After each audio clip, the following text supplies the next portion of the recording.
I know it's just about a minute early, but I figured it was best to just go ahead and go live here and get this stream started. So we're going back into our single player vintage story vanilla playthrough in the Hermit Vintage Lands is what I've called this. And we're mostly just going to be doing some building and chilling and chatting. And our goals for today are to continue the roofing project, find some limestone for us to get the leather process going. Can add more dop to that. That's interesting. Anyways, and then and then also get some leather work going. So we got lots of little goals. We're just going to be working on doing some general maintenance around. Yep, we're going to look for some limestone. And part of that, I've made a new pickaxe, and I also need to actually, while I'm sitting here thinking about it, we're also going to do some mining in general today, because I'm going to need to do a bunch more copper. This is not enough copper for me to do everything I need when I'm sitting here thinking about it.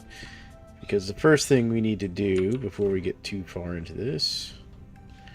Actually, you know what? I'm going to cast two things. We're going to need a couple tools real quick. Not hammer, prospecting pick. There we go. There we go. So actually, I'm going to cast two tools, and then what we're going to do is we're going to go get some more clay. After I check, because I only have this much clay left, which I'm going to need more than that. We're going to need more clay than that.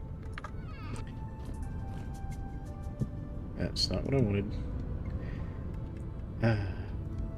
I'm just misclicking all over the place today. Alright. Yeah, don't worry. I'll be watching out for bears, especially since they seem to like to spawn around my base right now. Like, I've had to kill 2 bears in this general area already.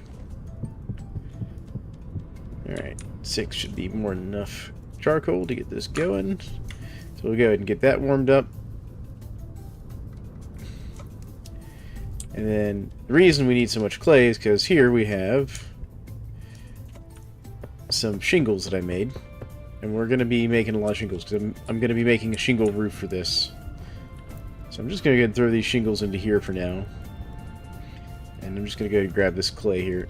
And while that heats up, I'm going to go ahead and make some more shingles. Just because, you know, we're going to need them to do the roof. And I want to get them firing while we're out and about doing the mining and the hunting for limestone.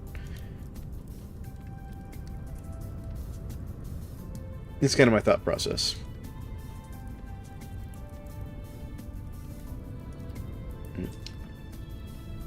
Put that where I wanted it. That's alright.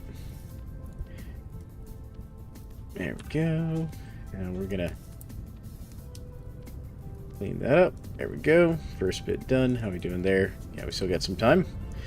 Enough to do one more set of shingles before that's finished. Because actually, you can burn away the metal in your crucible, by the way. If you leave it on the fire too long, it will actually just empty the crucible and destroy the metal that's in it. Now, that takes a long time. It's not like an instant thing, so you have lots of time. It's also about a fuel efficiency thing. You don't want to burn too much fuel.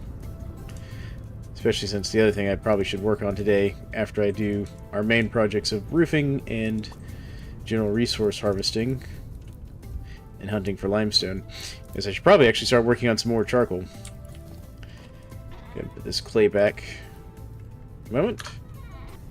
Go get these shingles put down in the pit kiln here. There we go. And each pit kiln can handle 4 layers of shingles. Let me grab my tongs so we can get this going. Yep, that's ready to go. We'll grab the charcoal out so we don't waste any. And we'll go ahead and get this prospecting pick poured. And this shovel poured. I figure it's time we upgraded to a real shovel instead of a stone shovel. What did I pick up? What did I pick up out of there?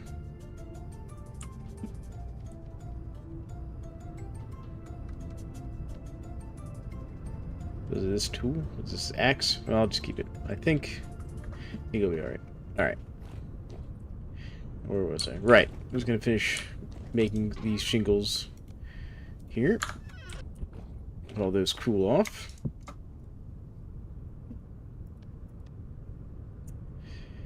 Had it set to the 3x3 instead of the 1x1. That's an interesting change. Used to, when you would change out to your clay, it reset it back to the, like, one square at a time instead of the last one you had it on. So I wonder if that's a change they've made in the last update.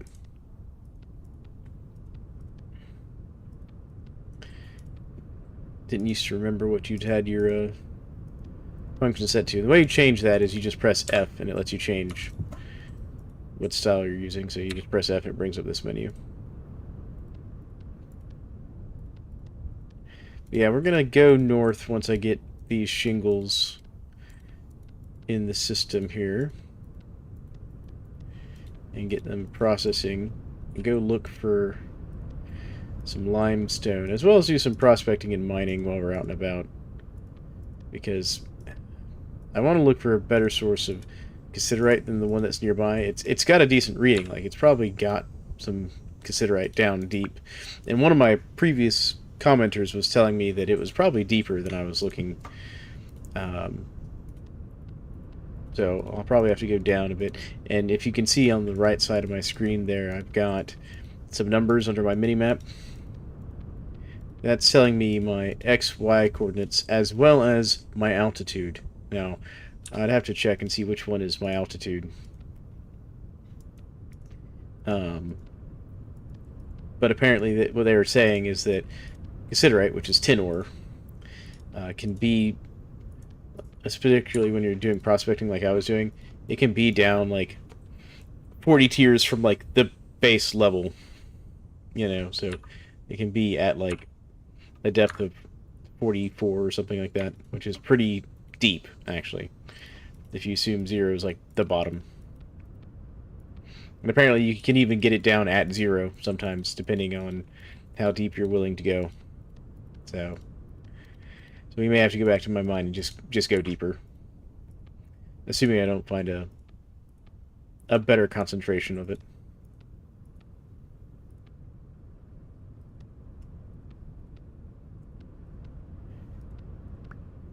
But what you been up to today, David? Anything fun and exciting out there?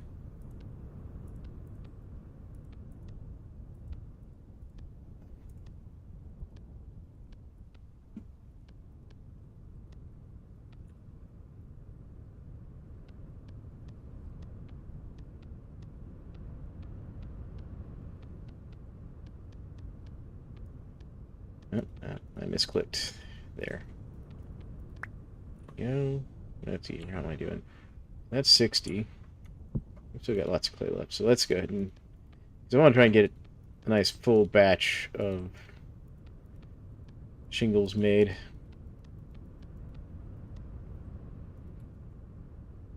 Trying to relax. Fair enough. It's good to relax.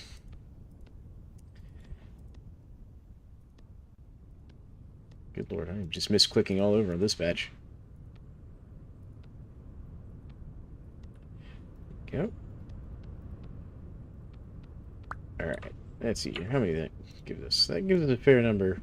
Actually, one thing I'm going to go do real quick is put away this charcoal. I don't need it in my inventory. Alright, let's go put these down.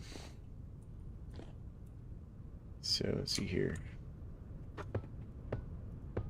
That's one set. And we'll go do this over here. Alright. Perfect. So that's 2 full pit kilns of shingles.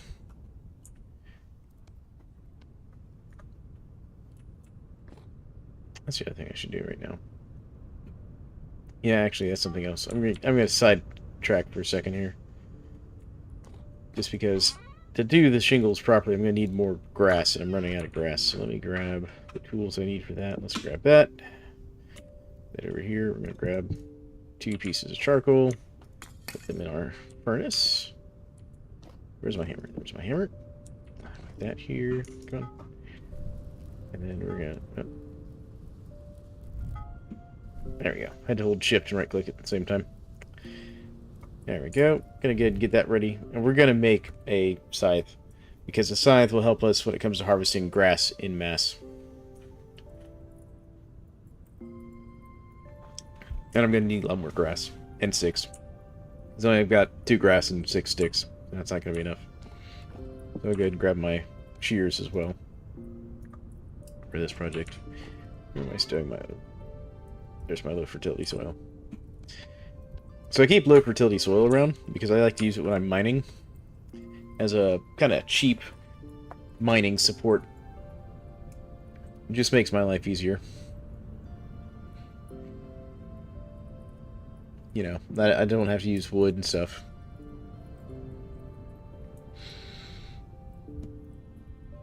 Taking a little while for that covering to heat up there.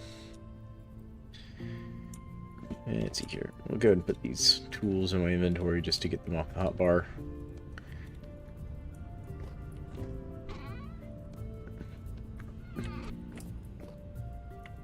That way I can keep working on shingles here real quick while that heats up.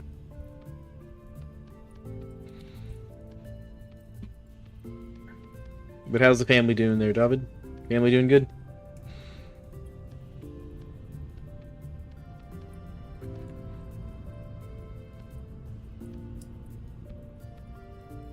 And for other people watching, I happen to know David outside of YouTube, so if I'm a little more familiar with him, you know, don't be surprised. There we go. Get a scythe head. Alright. But this is the blacksmithing. I kind of love this blacksmithing minigame, where it's just move the right blocks to the right place. Yeah, good afternoon. Welcome, Army Bacon. How you doing? Doing a little bit of foraging and just chilling and building and hanging out. What about you?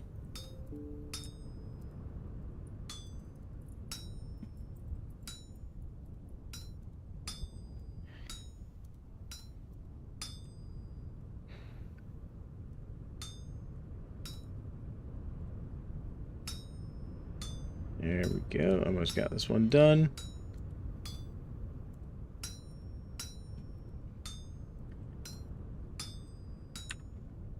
There we go. Alright, now we just gotta snip off these extra bits here. Baking brownies and drinking coffee. That's a fantastic way to spend the day.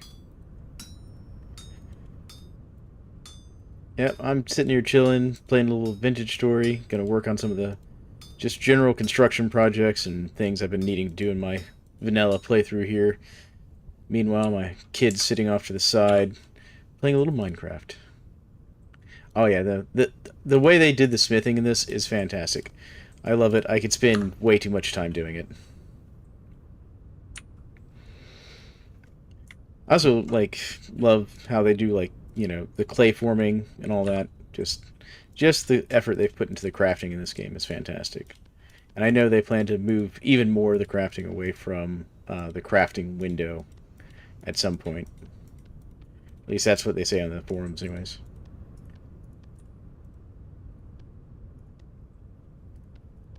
I'm just misclicking here. But yeah, so trying to get a couple loads of shingles made. It's very similar to realistic smithing. I actually am a classically trained blacksmith in real life. Not that I'm out of practice these days, so you know, don't expect me to make anything nice these days because I haven't smithed consistently in the last 5 years. But I did it as a job for a bit. I was a paid reenactor at a Spanish mission, and my job was to be one of the blacksmiths. Which, that's part of the reason I love the blacksmithing in this game. Is just because it reminds me so much of that.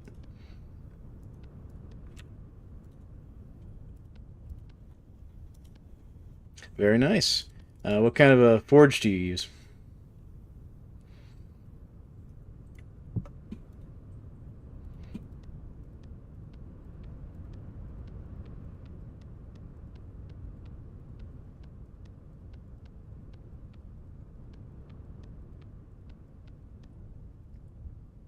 Uh, I personally uh, learned and continue to use a charcoal forge. Well, coal slash charcoal. You can use either one. Nice, coal. I approve. I've never been much for propane forges, personally. Now, I have friends who swear by them, but I've never personally been much for them. Yeah, that's enough for that for now. So let's go get some grass, because I'm going to need some grass to get these pit kilns fired off. I didn't even realize there was a rift sitting over there. I sit here, you know, minding my own business, doing some smithing, or and pottery, not noticing that there's just a temporal rift sitting behind me.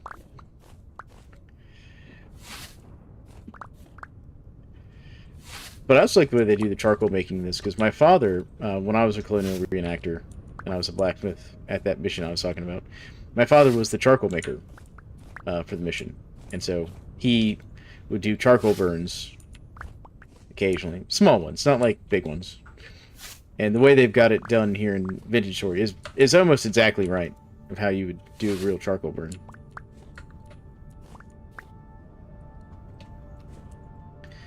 I'll have my own. Oh, so your grandfather gave you a family forge. Nice. And you plan on buying your own? Your own? That's nice. Yeah. My forge, I bought from another smith, used, and that's one of the nice things about forges. Mine's just an old one made out of a harrow wheel from a, disc harrow. All right, that should be. Yeah, that's enough grass. Now, the next step's going to be I have to get enough sticks, which I'm short on sticks right now, too, in the game. There we go. Alright. I'll put this away for now. Time to go get sticks. It's actually the same reason. So, going back to my whole colonial reenacting thing I was discussing, it's actually part of the reason I was building with wattle and daub on my forge there, is just because I used to have to help maintain wattle and daub buildings as a reenactor. And it's very interesting. It's a lot of work. But it looks nice, if done right. Alright, I get all the sticks. Yeah, it looks like I did. Just gonna knock this tree down, too, while we're at it. I don't need my hammer right now.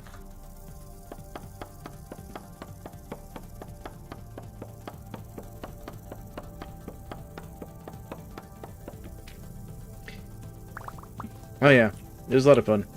I actually really enjoyed being a reenactor.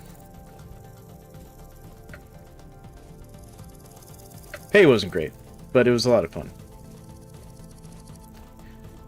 So, as far as how you do it, much like in Vintage Story, actually, you make a stick frame, which is the wattle, and you then make a clay and straw mixture, which is one of the things Vintage Story has slightly different, where they're using, they do use the grass in Vintage Story, but they also use sand in their clay mix when they do it, which I suppose you could do. I've never done that in ours when I did it with this government, because I worked as a government employee doing all this, by the way.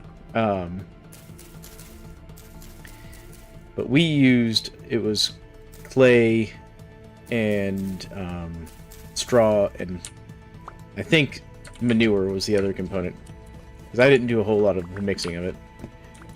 But it was really interesting.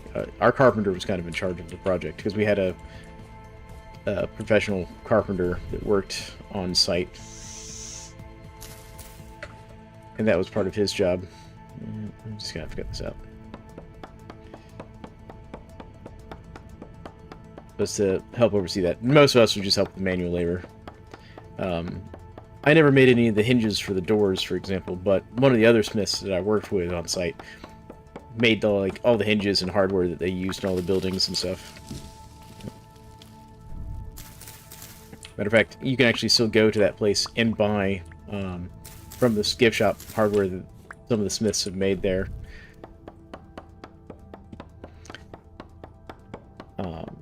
But yeah, so that's one of the things a lot of people don't realize is that one of the major components of like wattle and daub is actually like animal manure. Ah, Hylir, Thrakir, how you doing?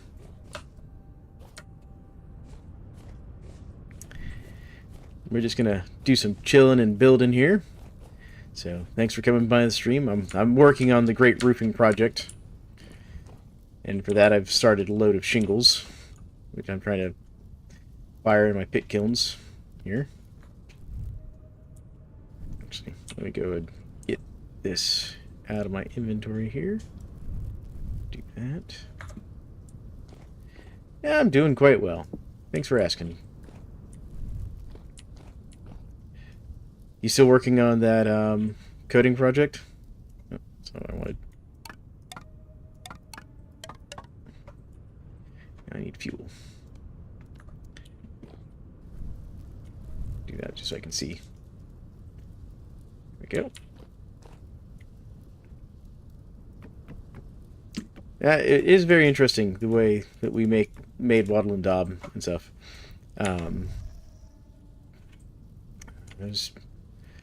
That shiver is just not going to go away, I'm sure. Nice. All right. We're gonna be that way about it, Shiver. Come on. I haven't got to use my fox yet today. Oh, that's Boathorn.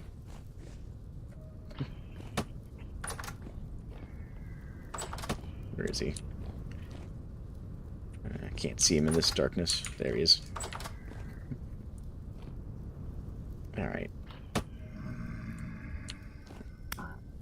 This is the other reason I need to finish the housing project. Is so that I'm not harassed all night by, you know, Shivers and Boathorn and Drifters. And nothing. Alright. Where are you, Boathorn? I saw you over here next to my farm. There you are. Yeah. That's what I thought. Oh, hello. You brought back up.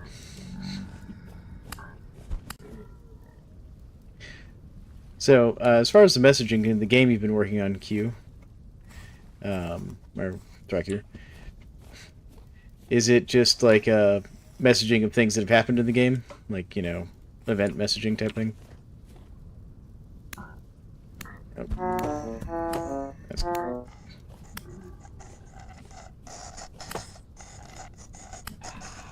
That's cool that you did colonial reenacting in high school.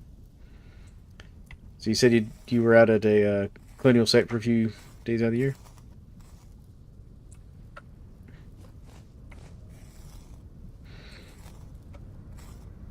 Nice, Akir. You're gonna have to show that to me later when you get a chance, and I'm not streaming. All right. I thought I saw some movement somewhere. Come here. Oh, that's another shiver.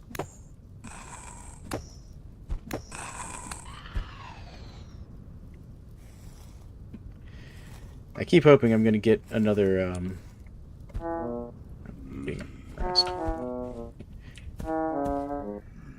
Yeah, there's a lot of these guys out tonight. No, I was talking to Thrakir about the game he's been working on. He's doing a roguelike competition that he's working on coding for. But yes, also I was asking you, Army Bacon, about your colonial reenacting experience as well. And you made a beehive oven, you said? Beehive ovens are cool. Coolest thing I ever made of that nature was a bread oven once. Yeah, the drifters now seem to be... Oh, man. There we go. That's what I was looking for. A temporal gear. Yeah, my farm's a little active tonight. There's another Bowtorn somewhere around here. There he is. Because the Bowtorn's more of a problem than the drifters. Come here. Ow. Wow, wow. That is a lot.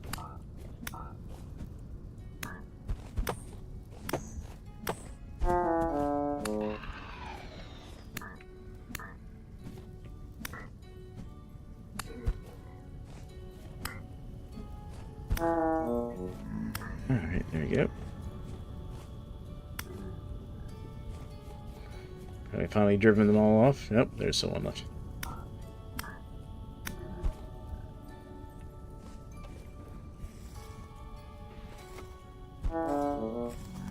Alright. Okay, I guess I'm just gonna have to retreat for the night, I think. I'd like to get out there and harvest all those, but I'm gonna have to retreat. There we go. Okay. Yeah, sure. We might be able to do that later. Let me go ahead and do this, just so I can get one more. Because I'm gonna make a bed and sleep through the night in here real quick, just to get past this whole like drifter infestation.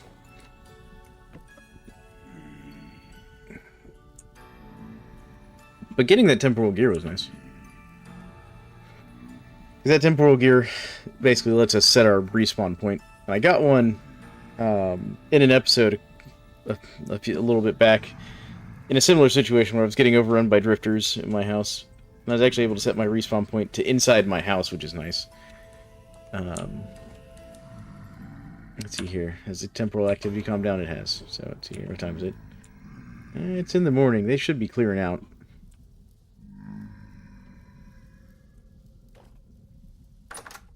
There you go. Yeah, alright. That's what I want to see. I want to see them clearing out. Now I get to have some breakfast for my character. Alright. Did they leave any of the corpses out here, or did those all despawn? Yeah, looks like a lot of those despawned. That's unfortunate. Alright. Now back to what I was working on before we were interrupted by drifters. Alright, so I've got enough sticks for the moment.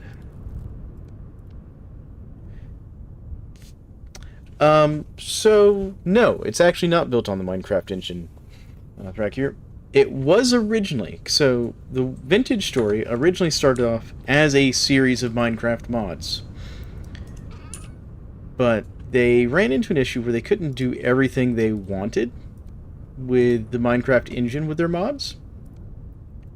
And so they ended up making their own engine and their own game. And that is what became Vintage Story.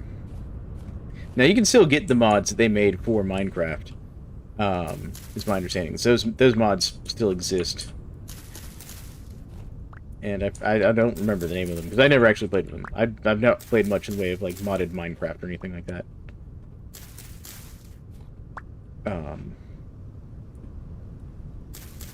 And I probably won't, because I have Vintage Story now. And Vintage Story is much more friendly as far as modding goes. So, let's see here. We used a lot of N. I'm just looking at what I need to replace. So I'm going to need some more flax. So actually, I'll just keep the flax seeds. Just plant some more of that. And what's the temperature like? I'm trying to decide if I can get away with planting the parsnips. Yeah, I can probably plant some of the parsnips. Some of the onions. You kind of have to constantly be cycling your crops in this game.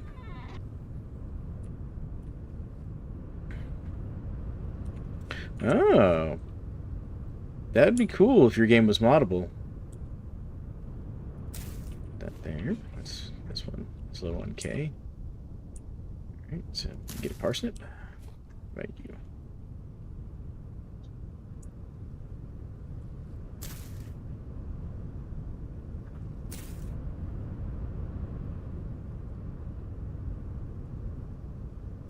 onions there.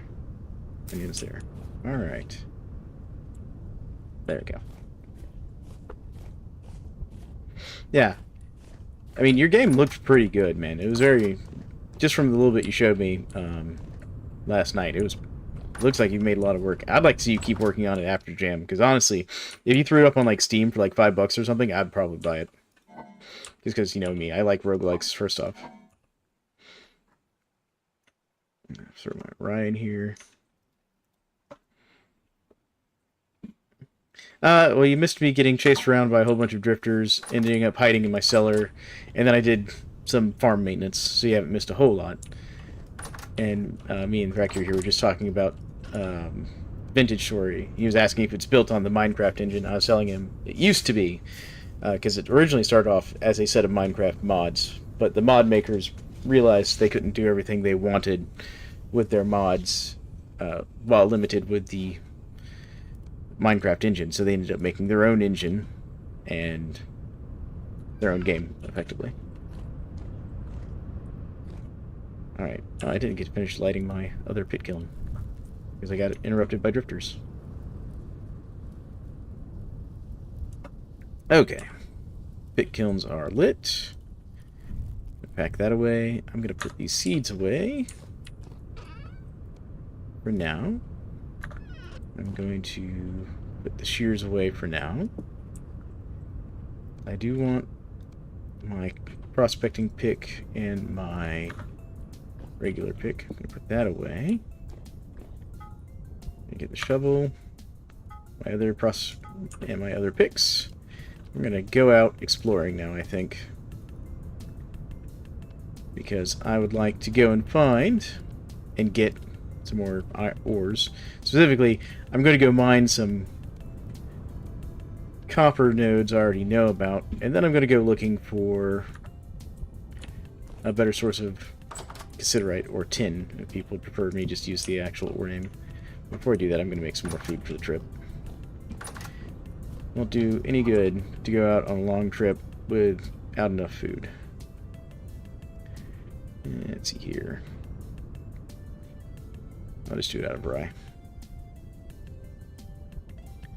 There we go. Gonna make some more of this rye and onion porridge, you know. Doesn't that just sound lovely?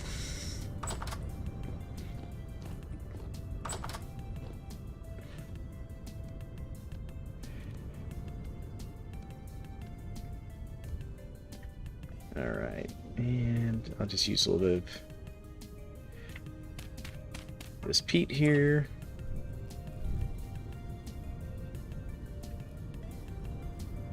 There we go. Alright, food's cooking. Got all that. My boat's over here next to this trader. I just keep it parked over there. And we're going to head north, I think, on the raft today.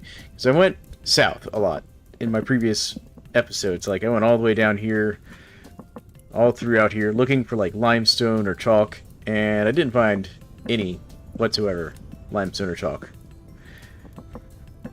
Which is very annoying. I did find a couple merchants, including the treasure hunter merchant. Yeah, my rye will last for 9 years. You should see how long it will last if I turn it into flour first. If you turn it into flour, it like doubles the amount of time it will last. I put some in there the other day, and it was like some stupid number of years, just as a test. Like, this game's got a very fascinating food spoilage system. Which actually, I do need some food spoilage. That is true. The world is procedurally generated, so no map is exactly the same. Unless you copy the seed, because you can copy seeds from people. So let's say you find a seed you really like. You could save that map seed for future use, or to share with your friends so they could copy your map. Or if you wanted to make a multiplayer server that used that seed, you could theoretically do that as well. But yeah, it is procedurally generated. Now, there are some general rules it follows. It does have poles in the sense of, like, the further north you go, it'll get colder, and then there's an equator kind of across the middle where it's the warmest part, and then if you go past that and go south, it will start to get colder again as you go further south. So, you know, it does follow certain rules like that. Alright, I think we're about ready to go. I'm not going to carry too many weapons with me. I can always make more axes and stuff if I need to. Alright, so we're just going to head out. And we're going to get on my raft and head north and see if we can't find some limestone or chalk while we're out and about. And just kind of forge our way through there.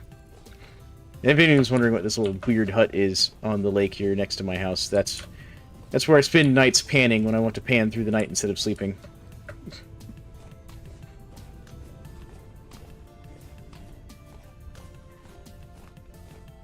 But, yeah, so our goals today.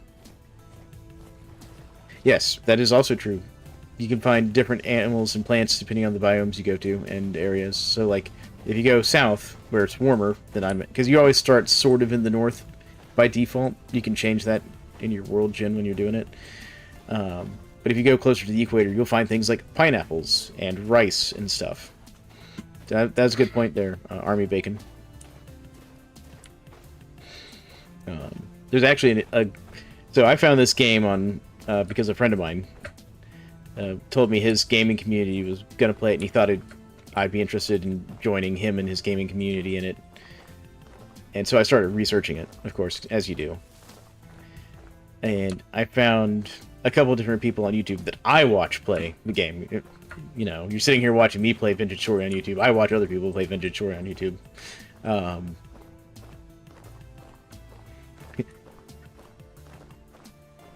You start in Ohio. That's amazing. I mean, it's not a bad way to describe it if you want to put it in like a real world, a rough idea of like longitude and latitude where you start. Alright. Do I still have anything? Yeah, oh, I forgot I left some flax in here. Yeah, that'll be alright. I also just keep a bed in my raft just for when I'm out exploring. One of the things I will eventually do is build an actual sailboat. I did that in like my last long playthrough.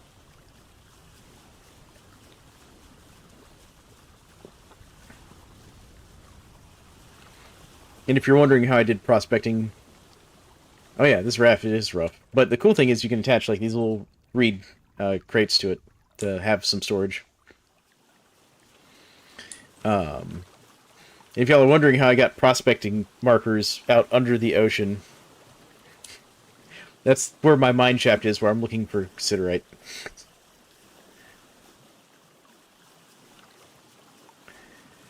I mean, as long as you don't think about it too hard, you'll stay on top of the water. We're just gonna pretend the raft floats. It's made of wood. Wood floats, right?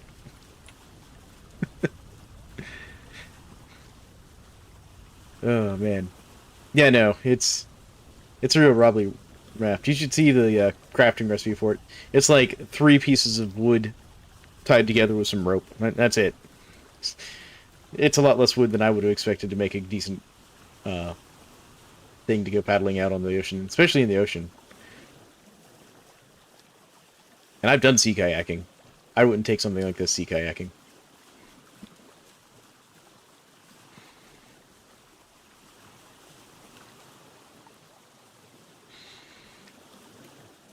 But our goal right now is to try and find some limestone or some chalk. That way I can get some quicklime going to make leather. Because I have, like, 5 huge hides and some medium hides sitting back at the house, slowly rotting. Crafting components, hope and prayer. Yes. Because it's made out of rope that I made out of some reeds I tied together to make into ropes. And I'm pretending that those are real ropes.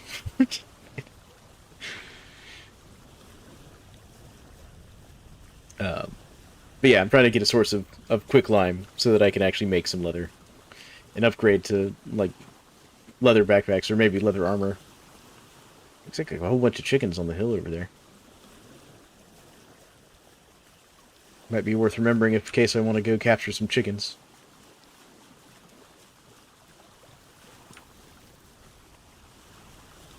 Let's see here. Not seeing anything that's sticking out to me currently.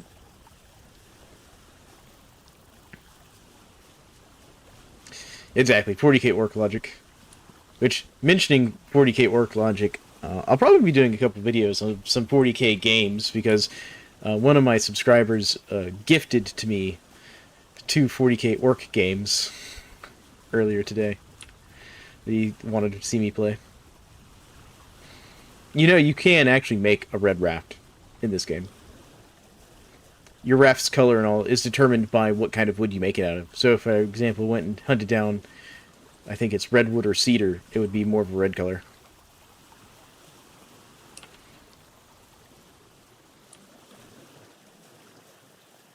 That looks like a lot of exposed stone over there.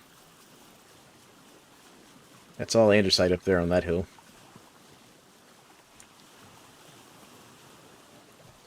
No, sadly, it does not go faster. David. David's the one who gifted me those 40k games I mentioned a second ago, by the way. In case people are wondering. Oh, there's another merchant. See, I could have just gone a little further north and found more merchant opportunities. That is a ton of andesite. I am surrounded by andesite on this particular part of the map.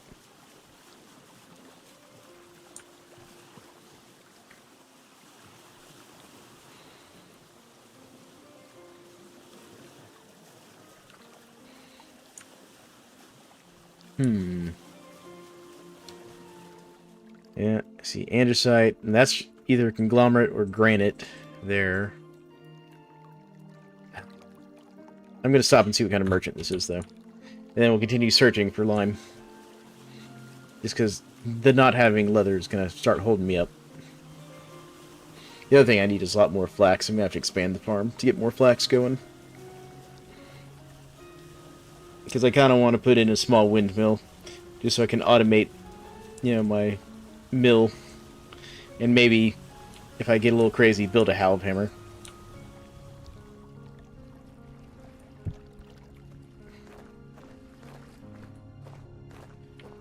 Alright, what kind of merchant are you?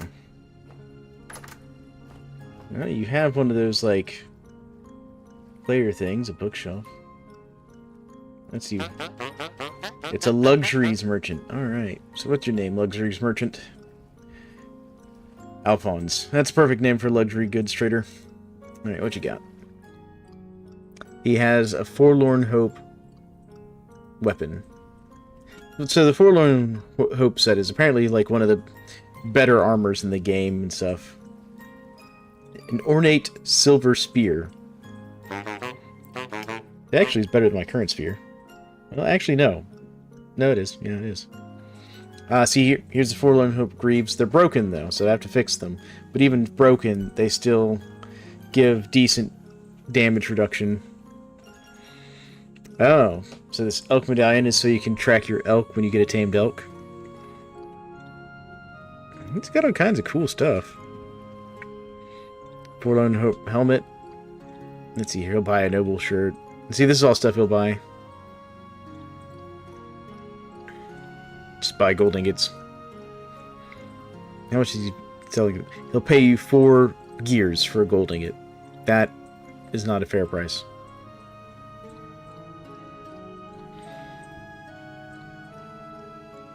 Well, he'll buy diamonds for 8 gears. Okay, that's a little better. 13 gears for the emeralds. I wonder why the emeralds are worth more than the diamonds. Weird. Alright. Cool. Well, I mean, we'll mark him on the map, but I'm probably not going to visit this guy often. Yeah, let's see here. What's a good color for this luxury good? We'll go with green.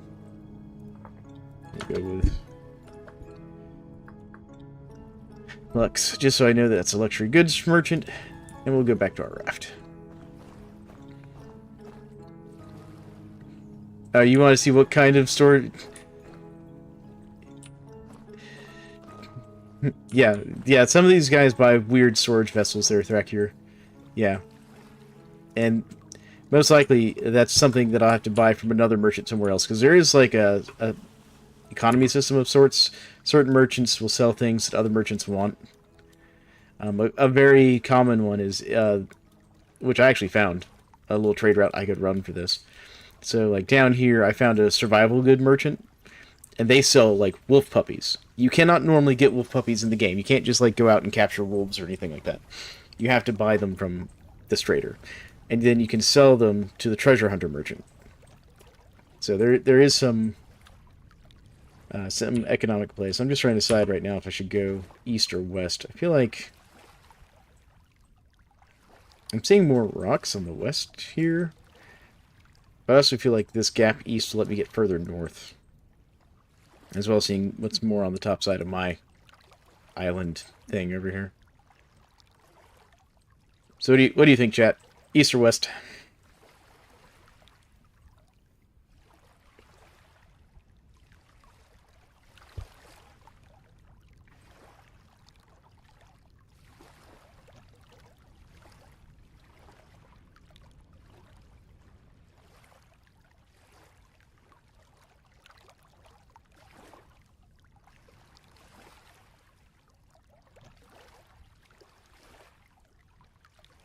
Back here says east.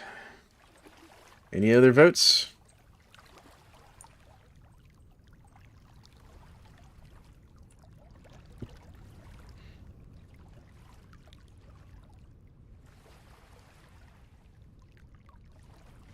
Well, I'm going to consider the matter closed.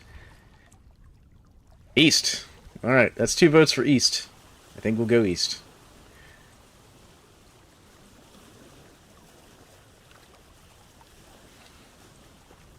Alright, east it is. Oh, I see some cranes over there. I'm not out foraging right now.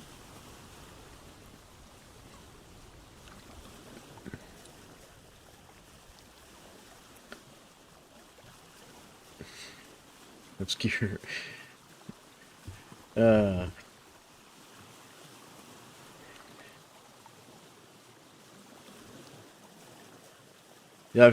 You have to forgive me if the joke goes over my head. I unfortunately do live under a rock. Just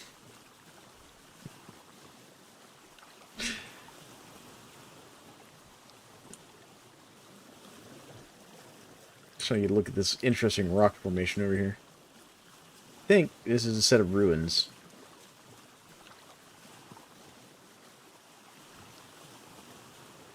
It is a set of ruins. With some mushrooms. And field mushrooms.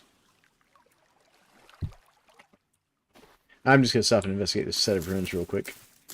And grab these mushrooms. These mushrooms will make a nice little stack. No, a snack. Good Lord.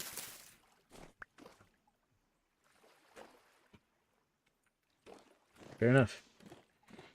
I could dig this out and there'd probably be something interesting in it, but I'm not going to... Oh, wait. Here we go. We found a seed vessel. And it was all onions. Just onion seeds. Alright. Grab that flint, just because I'm always going to need flint. And some more mushrooms real quick, and then we'll get back in the raft. Alright, have a good one, Army Bacon.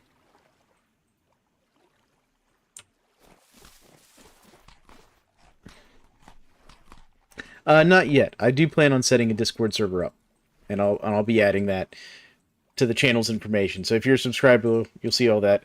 I'm also going to work on getting a channel community set up so people can chat and stuff. But that's all stuff that's going to be coming in the near future. So keep your eyes out for that. All right?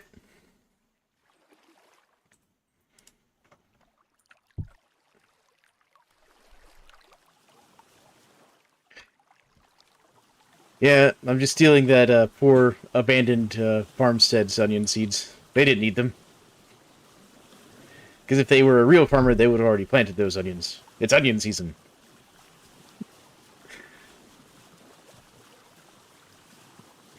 Yeah, cute. Thrakir, how familiar are you with the storyline of what's kind of going on in this world?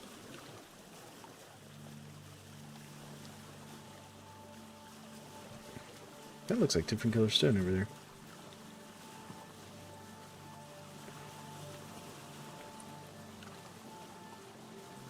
And thank you, Army Bacon.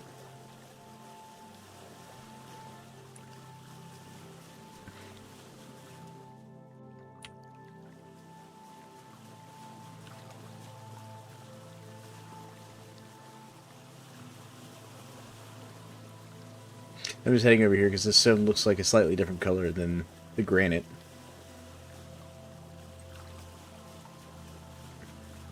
It's probably just conglomerate or something that's trying to trick me.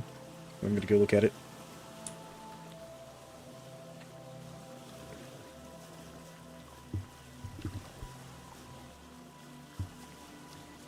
Yeah, I think this is just granite or conglomerate. Looks like granite. Might just, then the way the light was hitting it looked lighter in color.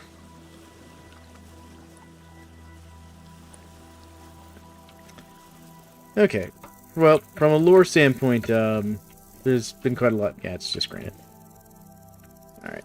Unfortunate. Well, actually, while we're here, we'll take a sample real quick. Let's see what we can find.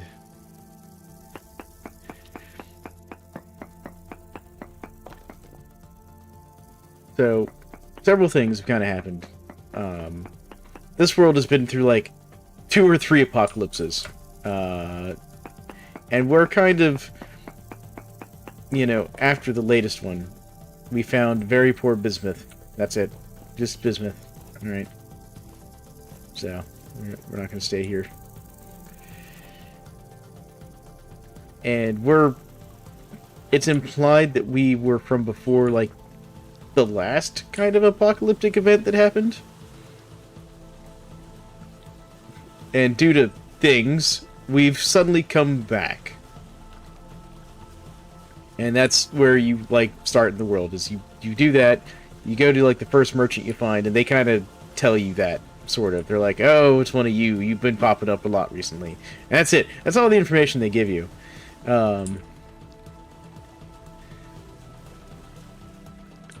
The bismuth? No, it's not an ore of copper. It's its own material. However, you can use it to make bronze. Oh, there's a Botorn sitting here. Where is he? Where's the Botorn? I know I'm being shot at. But yeah, you can use the bismuth to make bronze. Oh, there he is. He's hiding in the bushes over there. I don't know why the music's kicking off so much right now. Probably the thunderstorm that's blowing in. But yeah, so bismuth itself is not copper. If it was malachite, that's copper.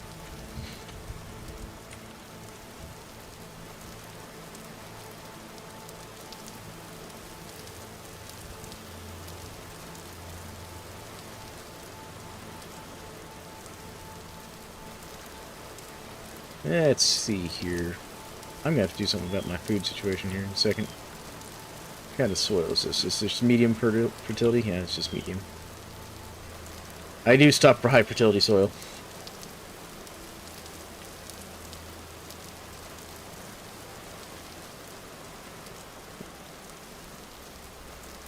Let's see here. We've got... That's chert. I know what that is. I'm not sure what this lighter kind of brown is, though.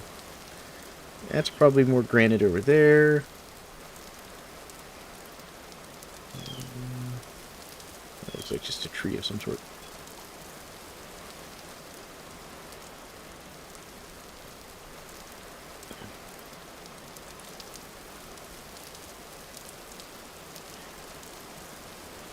Yes, late night boating on a raft made of good intentions, some twine, and some blossom. That is absolutely correct. That is what this is. But don't worry, we have our trusty reed basket. The reed basket will keep us safe.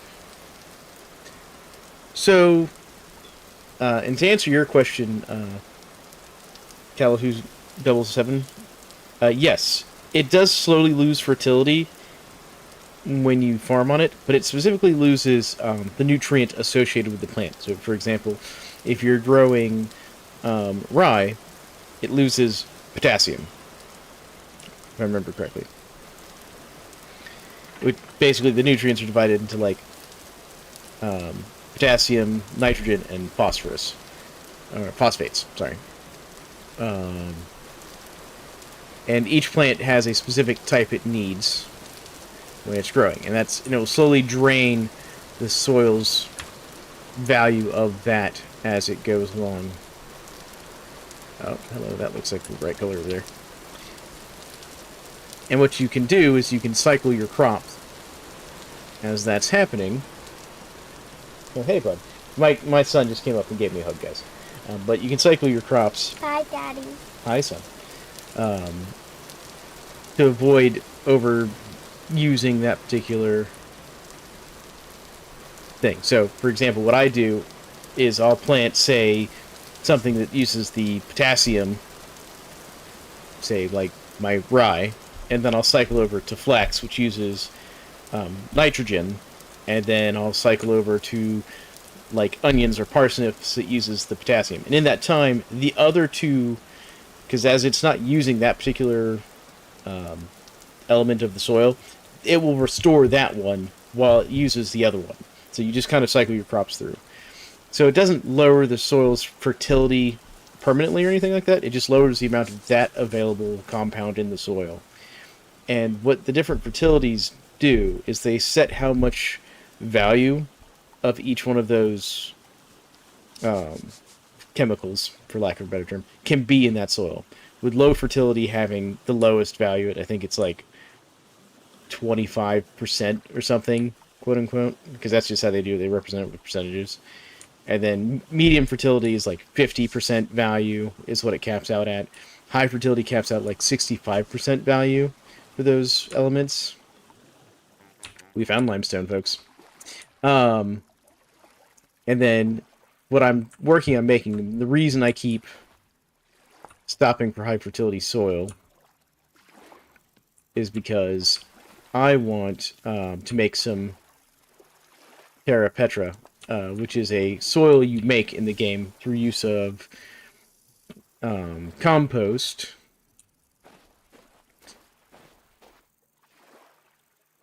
Right, so leaving some resources valid. Now remember, the chat is delayed about 20 seconds from what I say to when you all get it, and when I get to see your responses. But I'm going to be using some compost and some other materials, bone meal, and what's the other thing? There's some other thing I need to make terra petra, which basically has a rate of 80% value of any of the different materials that the plants need. So it's like the best possible soil you can get, but you have to make it. Or you can occasionally find it in certain ruins. We'll occasionally have like 1 or 2 blocks of this terra petra stuff. Used to be able to find it more commonly in the world, but not anymore. So this guy sells different types of pottery. So you know that pot the other guy wanted to buy? You could probably buy it from this guy.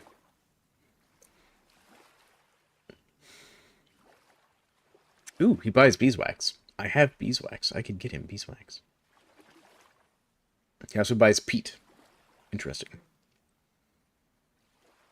And animal fat. And fire clay. But I'm not selling him my fire clay. I also buy charcoal. I might sell this guy charcoal. Alright.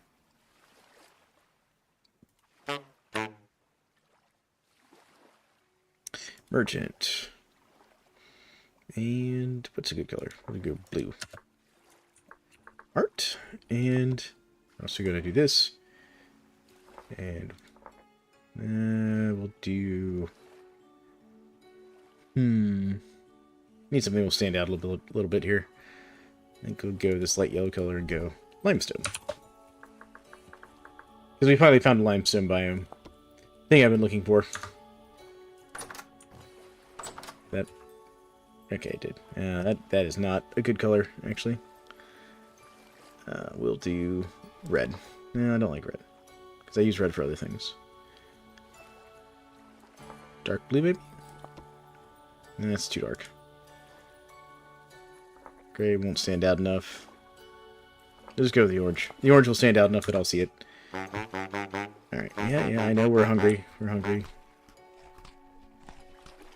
There we go. Alright. So, now that we're here, I'm going to start harvesting some limestone. I should get my torch out. There we go. Got my shovel.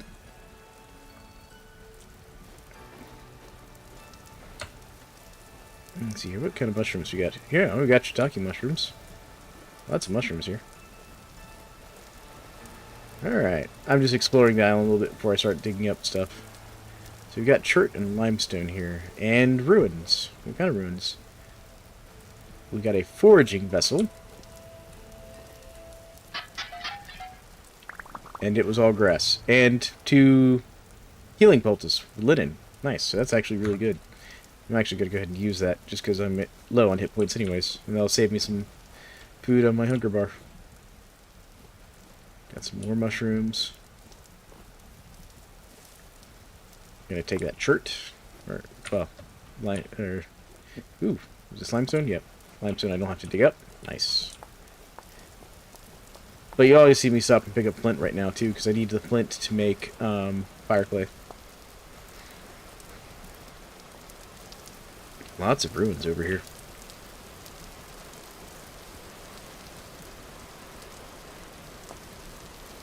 The ruins are good because if I was being really efficient, I would dig around to these ruins, and you can find bony soil in them, which has different resources in it than, say, normal sand or other things you can pan when you do your panning.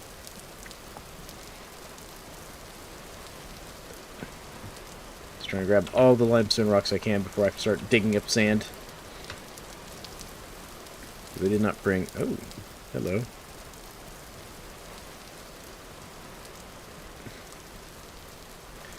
Well, actually, if I'm going to do some prospecting, I'm going to do in the chart here. So we'll do this one.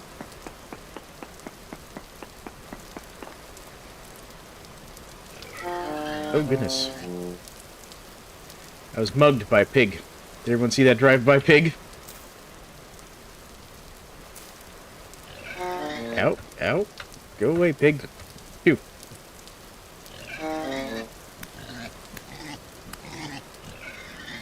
Why are you going crazy, pig? Good lord. Good lord. What was that pig's problem?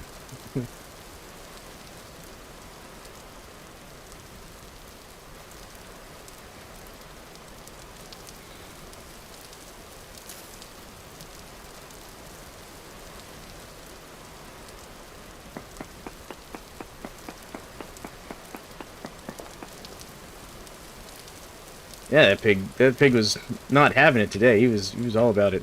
He's dead now. He fell down that cliff. Alright, so in this area we've got bismuth, cinnabar, and chromite. And small amounts of bismuth coal and cassiterite. Trace amounts of cassiterite. Man, that pig is gone. Never gonna see that pig again.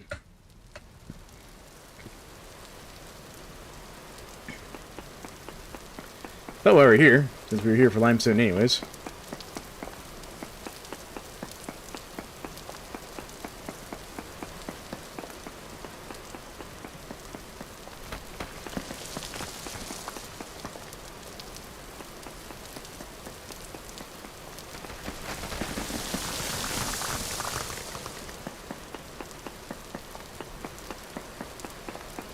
Yeah, I'm not gonna follow that pig. Yeah, that pig went straight to where it belonged. In the bowels of the earth, apparently. Because that pig was just not... He was not chill. Not a chill pig. Like, I don't even know what his problem was with me. I'm sorry, I was looking at the limestone on your island. Like, I didn't know that was a crime, Mr. Pig.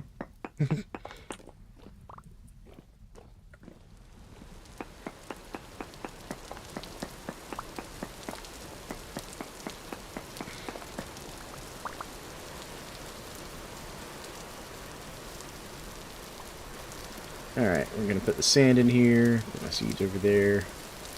My limestone. So I've got some limestone. We're going to need more limestone, though.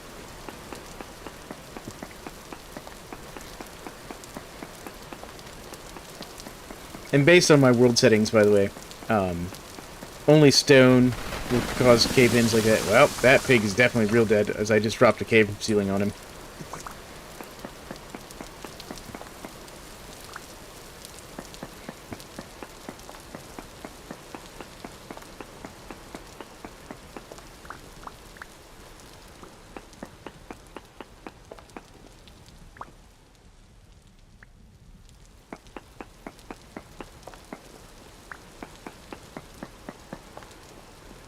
Let's see here, how are we doing? We got a fair amount of limestone.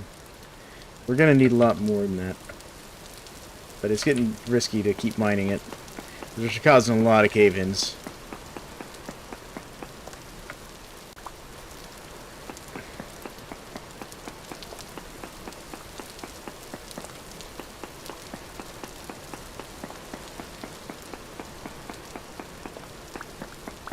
I think I might just mine this until my current pick breaks. And there it goes. Yeah, we'll get one more, because I want to have at least 2 full stacks. Because we're going to use a lot of limestone to make leather.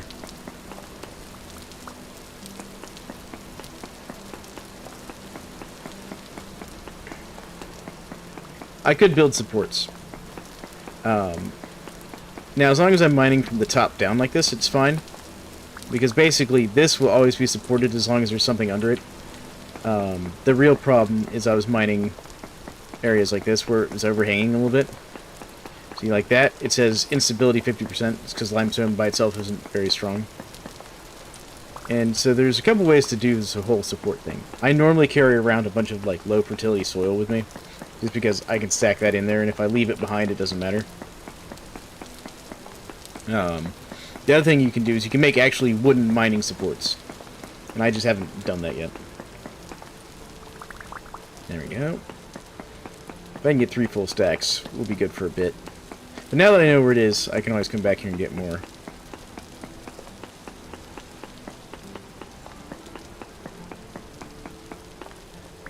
So, when you're doing your world creation, you can turn on and off dirt instability.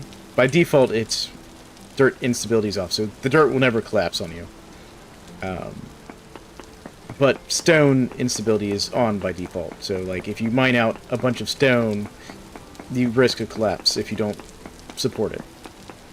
And so is sand and gravel instability, so those will collapse as well. Yep, just orphan it up. There we go. Alright, that should be enough limestone to last me for a while. And then the other thing I'll do is when I go up to the surface here, I'm going to dig up some of the sand here. Because we'll just take this sand back with us as well. Oh, well, I found out why the pig was mad. Did you hear that tiny little squeal? There's a piglet nearby. I got too close to its baby. It was upset about this.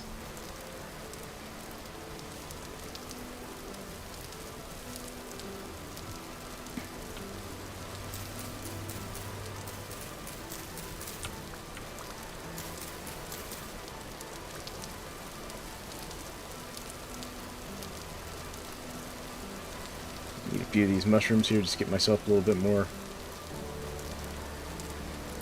food going here.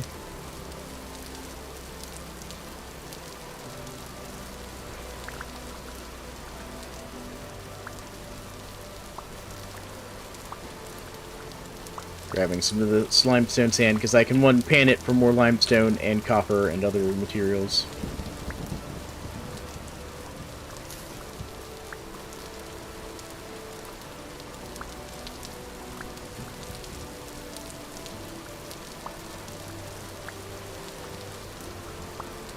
Oh yeah, no. I love the detail work they put in this game. And here's the great thing. They made this game highly moddable. So one of the things I'll show later is just how easy modding this game is and how easy it is to move your mods around. Like, let's say I'm doing a vanilla playthrough right now, but let's say I wanted to play with a bunch of friends who are doing a modded playthrough on a multiplayer server. First off, those are 2 separate mod folders, so my multiplayer server could have different mods than my personal playthrough. But at the same time, if I wanted to have 2 different modded individual playthroughs, I could. And that's as simple as just going in and moving the mods from one folder to another. Oh yeah, no, this is by far like my favorite survival game right now.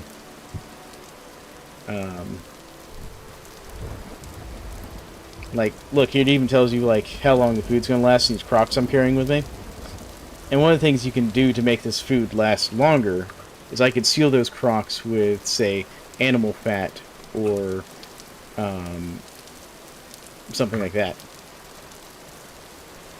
and that'll make a sealed crock that last even longer. There we go. Now we can head home, finally. I finally have found limestone.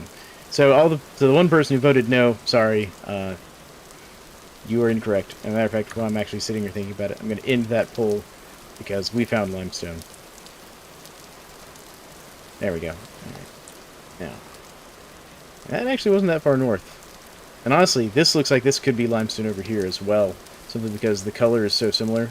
It could be granite, but that could also be limestone over there, so we may have a huge amount of limestone available to us.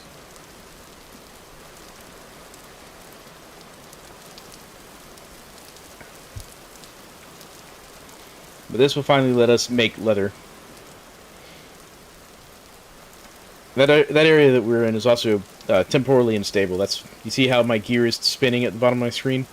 That's temporal instability is what's causing that. And as we move away from it, it should spin the other way and settle back down. See, now it's starting to spin back to the right once it's refilling. So, it spins to the left when you're losing temporal stability. It spins to the right when it's refilling. And the lower your temporal stability goes, the more monsters and things start spawning around you. And if it gets to 0, you end up in what's called the Rust Realm, and you basically just instantly die, as far as I know. I've never actually had mine get to 0. So, you know, just things to be aware of.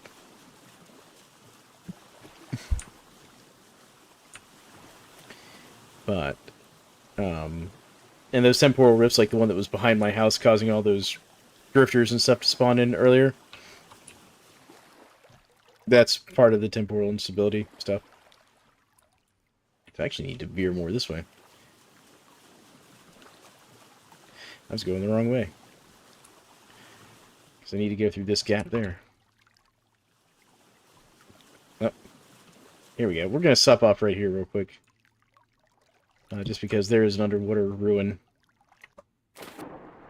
And sometimes you can find interesting things in these like this. There's a tool vessel here.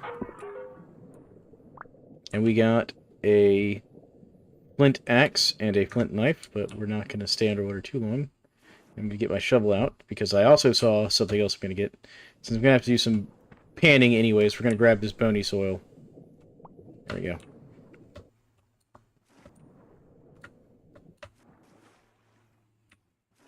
I just have to get back in my raft. There we go. Okay. That might have been a mistake.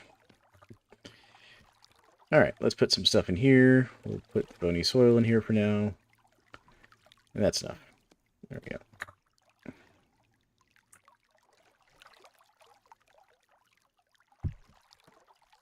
There we go.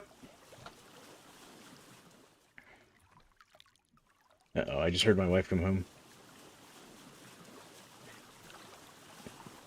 Yeah, sure. That's what we can call it. It's also where Dave lives, in the Rust Realm. So, by default, not really. You don't really know how much temporal stability you have. There are, mods, which I do play with when I play with mods. This, as I said, this is a vanilla playthrough. But there is a mod that will give you a percentage of what your temporal instability is. So, obviously, full is 100%, and then it goes down from there. And it gives it to you in these nice kind of little tasteful little white readouts at the bottom on the left and right side of your toolbar. And it will tell you like what the current temperature is, what the current time is, and your temporal stability, as well as like what your armor value currently is, and stuff like that. It's a very handy mod. And later on, when I talk about some of the mods and modding of the game, which I'll do later after we get kind of the chores I want to get done in game done. I'll show you that mod. It's a great mod. Matter of fact, a lot of the people who stream Vintage Story play with it, from what I've seen. Of the people I've watched, because it makes life so much easier as far as like reading the information that you need.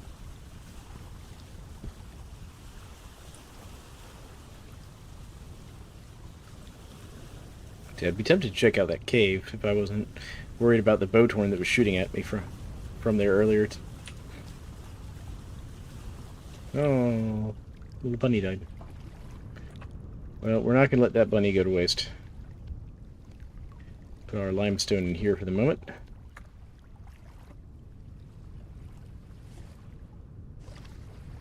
It was crushed. And we got nothing from it. That's unfortunate. I see the Bowthorn is still around. Where's he at? I hear him, but where is he?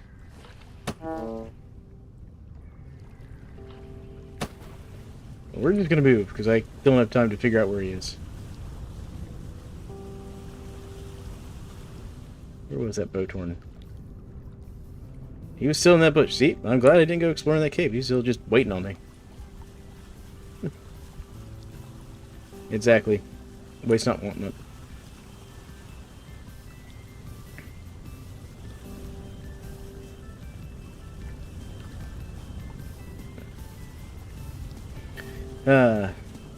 Our voyage home. It'll be nice to get this leather started, though. Now y'all will get to see the nice, super long process of making leather. It takes, like, I think, nearly 10 in-game days or something. No, I think it's 5 in-game days. I have to double check that now.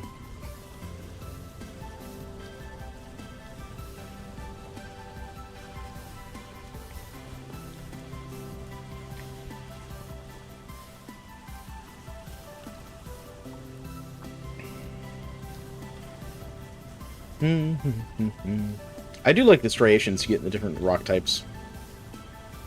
And that is intentional, because certain rock types mean certain things. Oh my goodness, hold on, I just saw something I have to stop for. This is blue clay. I have been looking for blue clay. Just kind of passively. Not like crazy hard, but just if I could find it.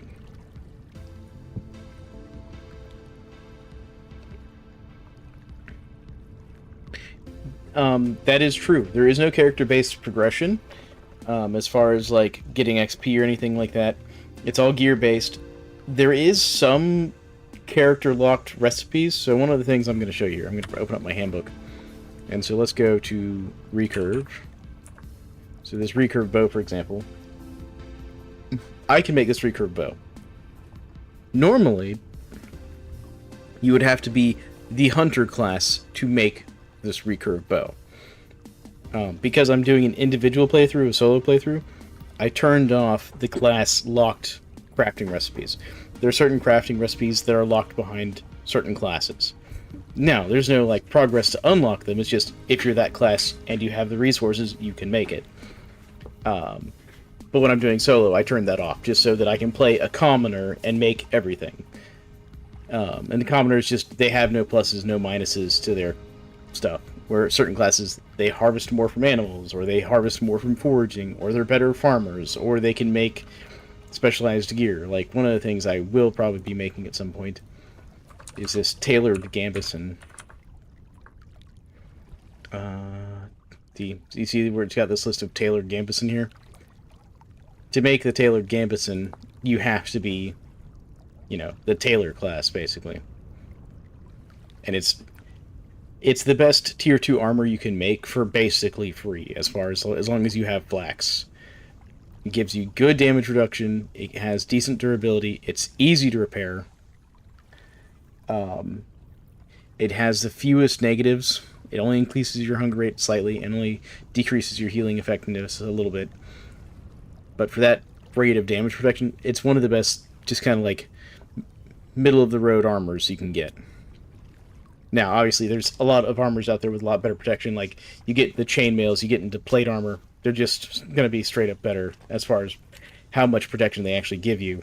But they also come with a lot more penalties. But that all said, I turn that all off when I'm doing solos. Now, on a multiplayer server, I'd probably leave the class system in place just because, you know, it adds to it. It gives people a way to specialize. It isn't like level based or anything. Gotta knock this. Since I have the extra axe anyways, I'm gonna knock some of these branches and stuff out of the way.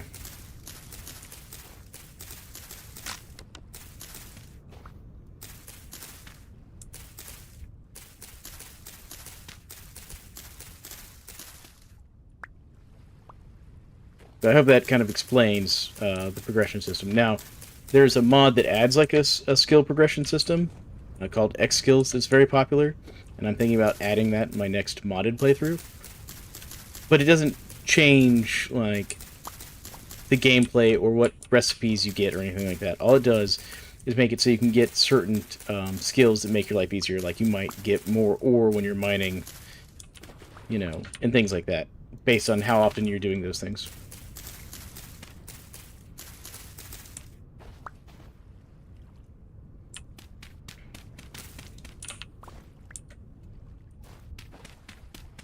Y'all keep the questions coming.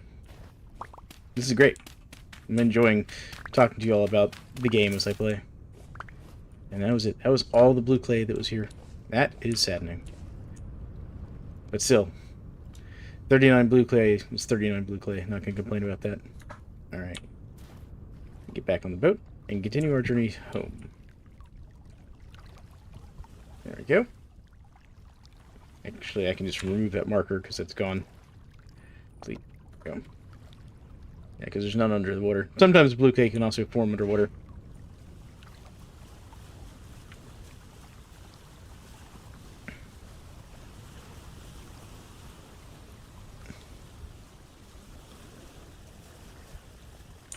That is a lot of gravel up there. So when you see a big gravel cliffside like that, you have to be careful. Especially when you have the instability turned on like I do. You can cause landslides if you're walking on stuff like that.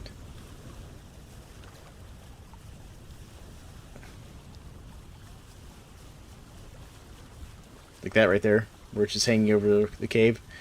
It's not supposed to do that. It happens sometimes, where the gravity doesn't work. But if I went and, like, say, touch that, it would just fall over, and I'd get buried.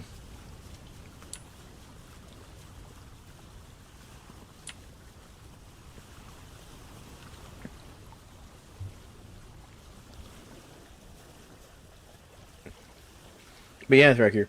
I do plan on setting up a multiplayer server at some point, and I'm thinking about setting that up for my supporters to come play through. You know, I was talking to Army Bacon earlier about, do I have a Discord? So when I set up a Discord, I'll probably look at setting up a multiplayer server for the community for people who are interested as well. Just as an FYI.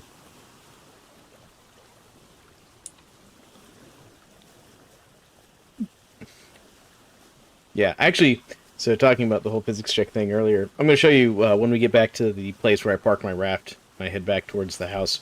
I'm going to show you a place where I accidentally caused one of those physics checks and nearly fell into a cave because I didn't realize the cave had been completely covered over with gravel. And I walked across the gravel, and then the gravel went, oh, wait a minute, there's nothing supporting me. And I had, like, you know, a 2x10 block area of gravel just collapse out from under me.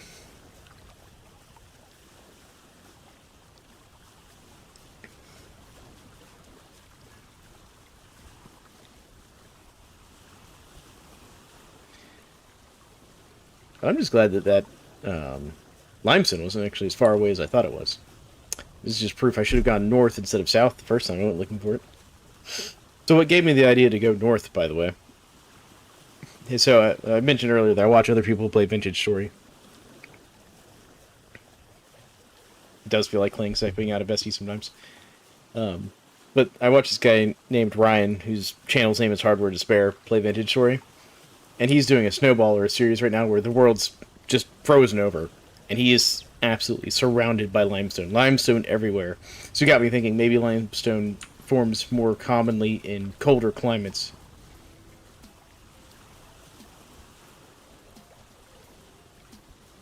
Oh yeah, no. I agree with that. Kalu 007 there. Nature does some crazy stuff.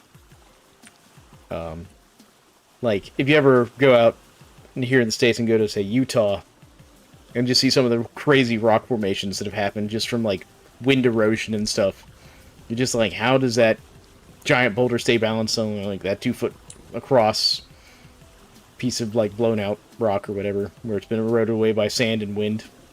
It's just crazy, the things that can happen in nature.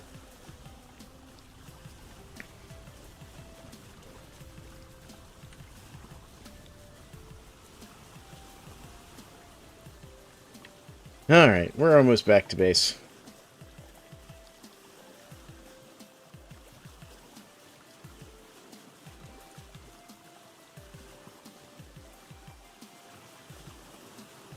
And there's our merchant friend where I like to park my raft.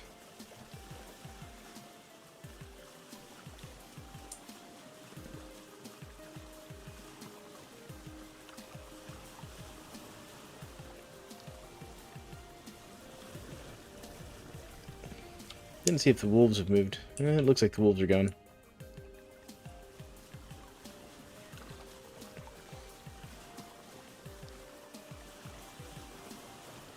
Like, I keep waiting for that structure over there to collapse in that cave at some point when I'm over there messing around.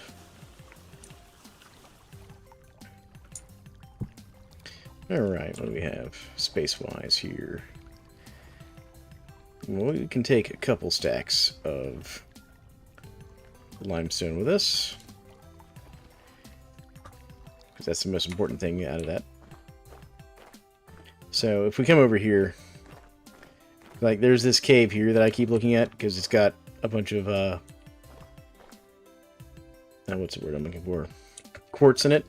I'm gonna come back and mine that, but it was just right over here when I was coming back, or when I was crossing through this area one day.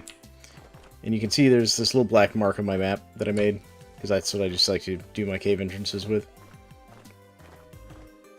And if we come over to it, yeah, right here.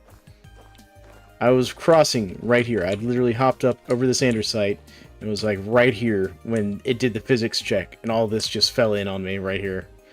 I had no idea this cave was even down here. Actually, you know what I haven't done? I haven't done a prospecting sample over here. So I think we'll do that real quick. So we'll do this one. Alright, and we'll do that one. Nope, I didn't like that one. Alright, so we'll do this one instead.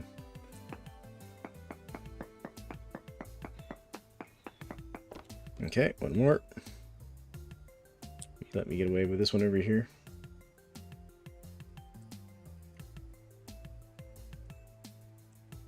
Come on, let me get it. Alright, how about this one back here? Will this one back here work? Yes. Nothing of great value in this area. Some magnite, some very poor sulfite and native copper, and minuscule amounts of cinnabar. So nothing particularly valuable. And magnite is a type of iron ore, for people who don't know.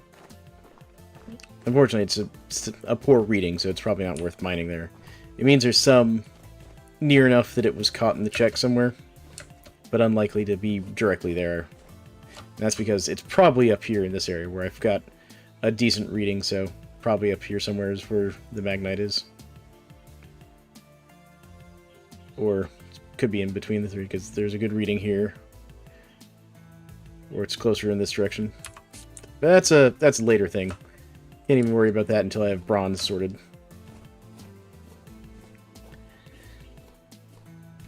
Because you can't mine it without bronze anyways.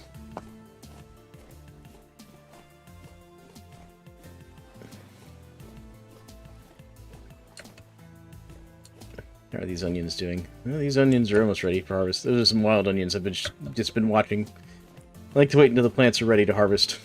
It guarantees you get some produce and some seed. Alright. So now let's put some stuff away. We'll put away our blue clay here. Put away our bones. Let's put that in there. Put away our crock here real quick. Put my sand over here just because I like to keep all my sand in this box. And my dirt can go in here as well. Okay, put the seeds away. Did that tree quite literally just finish growing as I was looking over in that direction? I feel like that tree just popped up over there.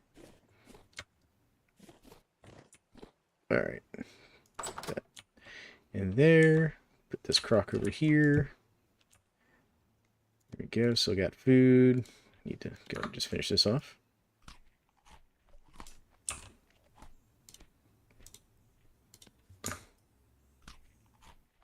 Keep our character topped off on food there, so he'll keep healing well.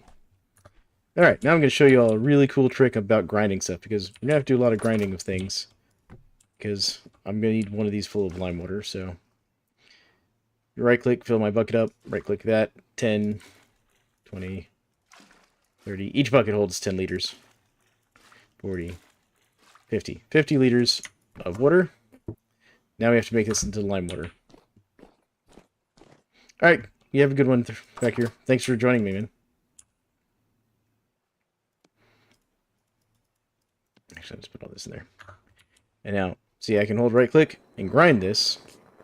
That's going to wear out my finger. Or, a trick I learned thanks to the subreddit. Hold right-click, press the escape to bring up the game menu. Press escape again to close the menu, and I can just let go of the mouse, as long as I let go of it while the game menu is open. And it'll just sit here and grind until I right-click again.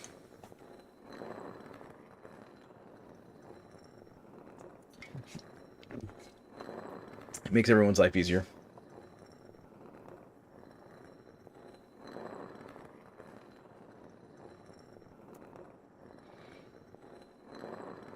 I know this is not the most exciting stream of watching my character slowly turn a millstone, but great time to ask questions.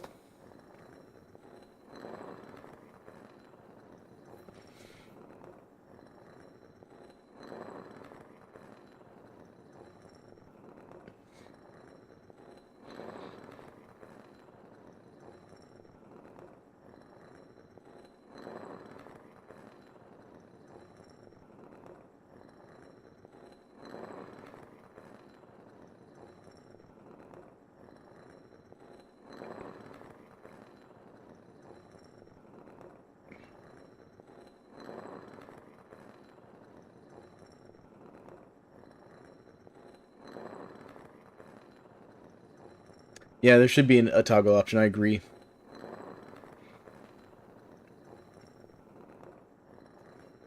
I know there's some mods that add things like that. One of the mods I also commonly use basically adds auto panning, where you can press Control X, and it will make your character, as long as you're holding the pan, just pan everything that's pannable within a 5-block radius of your character over time. Like, your character still takes the action, your character still burns the calories from the food bar or whatever. So I think it's perfectly reasonable, because it means I don't have to right-click every 5 seconds or whatever, you know. So that's one of the ones I'll use. I use that one a lot when I'm doing my solo runs and stuff. Obviously, again, this being a vanilla playthrough, I'm not using it. But I'll probably put it in my next one. Although I saw another one, did some research, and someone made a mechanically powered sifter mod. That basically you can build a device that's a mechanical sifter that you can put panning materials like your gravels and your sands on, and it will sift through them for you.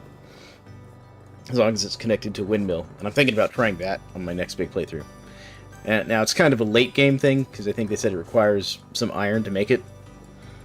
So, you'd still have to do panning beforehand, and I'd still probably get the auto panning mod for that before to do that. But still, something I want to play with in my next playthrough.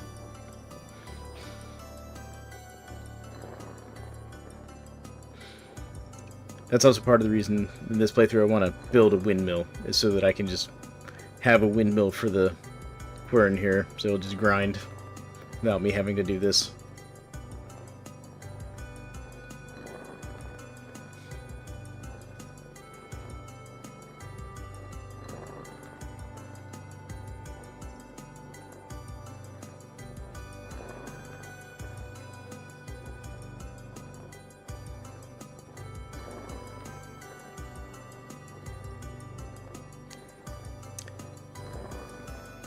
That's the other thing that I like about this game, is the music in the game's pretty good. Sitting here listening to this grind and listening to the music tracks play through.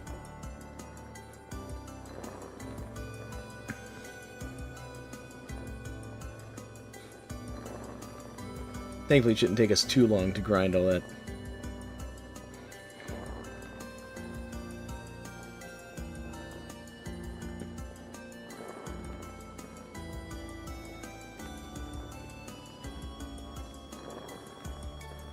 Gonna take a sip of water here. Make sure everybody hydrate.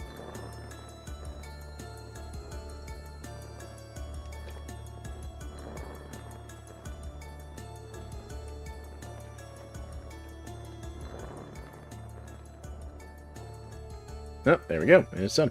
Alright, so we'll right click. And we've got our 64 crushed stone, or well, crushed lime, which I need 50 of it for our lime water. And there we go. Now I can go get my hides. It was 4 huge hides, actually, apparently. Not 5. That's fine. It's still going to use up 40 liters of lime water. There we go. And so that's 20 hours in game for that to finish. There we go. Alright.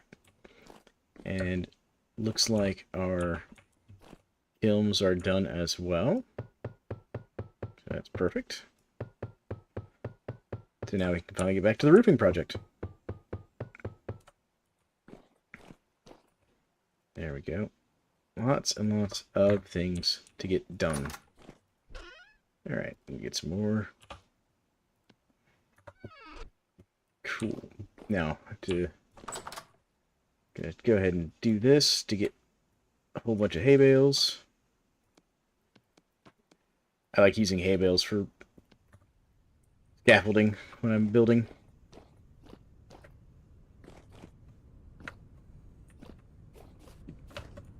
And part of the reason I'm going to roof all this is because I want to get rid of this ugly rammed earth thing that I've had to do here. Okay. Let's see here. How do I make this shape? Oh, okay.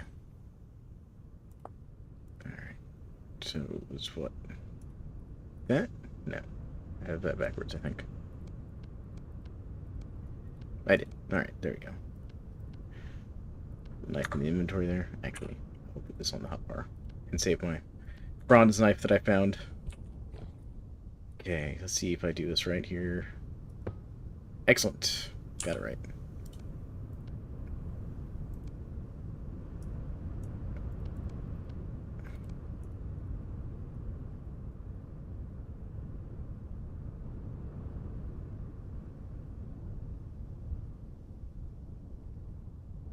There we go. Just give me a nice stack of roof wedges.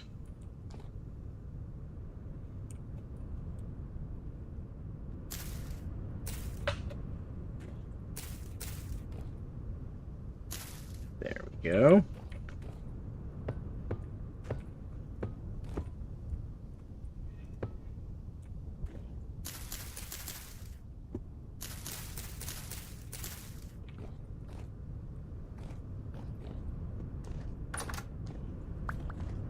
Right. Get some pieces back. Where'd the rest of them go? There's one. That's the other reason I gotta get my windows into place here.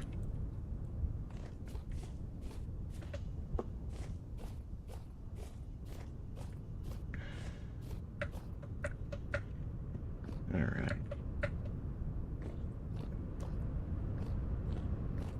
Once I get this first layer down, this will be a lot easier.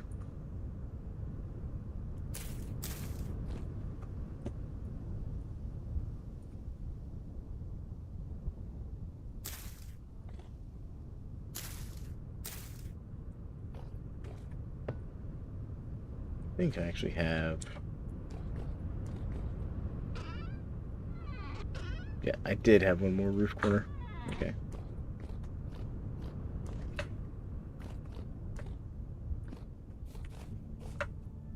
But yeah, I just want to do a shingled roof for this playthrough. Last playthrough I did a lot of thatched roofs. I felt like, you know, well, thatch is nice and it works. I want to do a shingle this time. There we go. Go ahead and knock those down, because I don't need those anymore. There we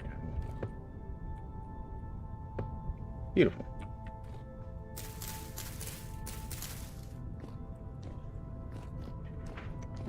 Oh, I hear my kiddo calling for me.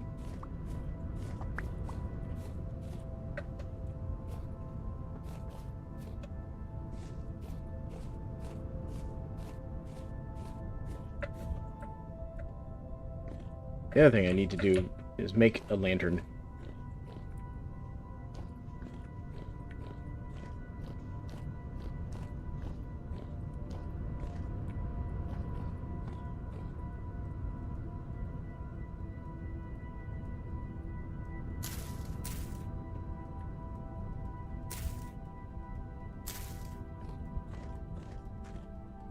Alright, that should give me enough space to stand to put down the rest of these. There we go.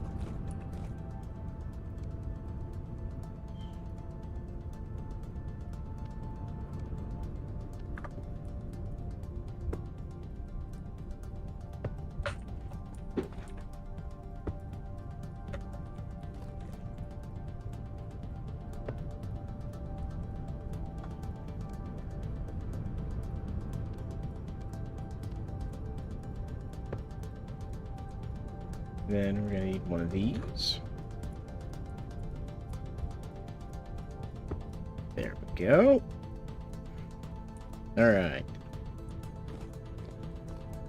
Starting to look pretty good here. And now what I can do is knock these all off, because I shouldn't need them anymore. At least not for walking around on.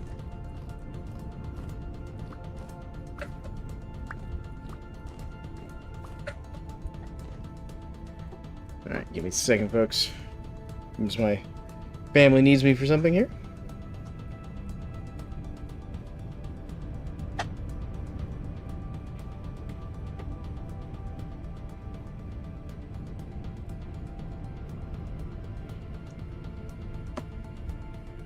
Okay.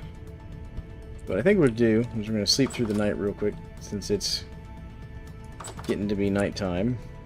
It's still calm weather-wise. And we'll continue our efforts of roofing in the morning. Let me see what I've got. Do I have any? I do have some more of this.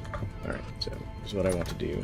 Before we go to bed, I'm going to take the last of these kind of support beams here. So I'm going to take them all the way back to this wall over here, I think. And I'll probably do the same thing on this side as well. I'm going to need some more maple for that. That's something I should do to put up these molds I left on the ground. I'm sorry for it being so dark, everybody. We're going to go ahead and sleep through the night. As long as I don't have any drifters spawned right now,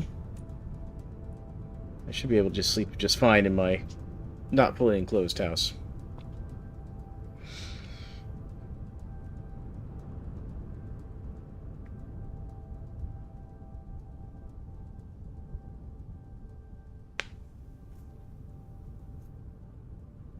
Yep, there we go. Go ahead and have a little breakfast porridge for our character here. Get him all filled up nicely.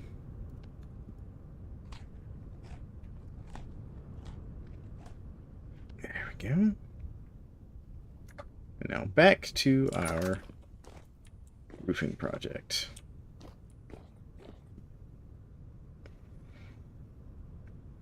So I definitely am going to need some more. We'll go ahead and knock down.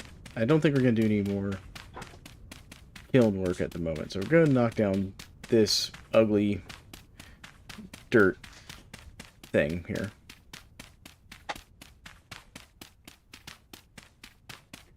For the time being.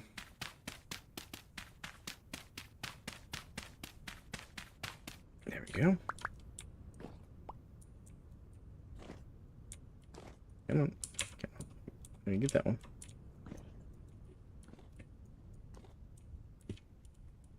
There it goes. Alright. I'm going to put this in here. Alright. It's like 4 a.m.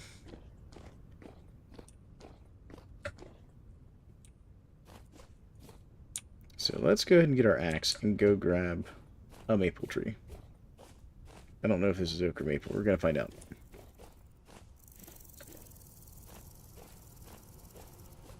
That's my bee farm, by the way. It's maple. Perfect. That's what we needed. So let me go get my shears so I can get the sticks off this first. I like to shear my trees, you know. Gotta shave your trees before you cut them down. Just a thing.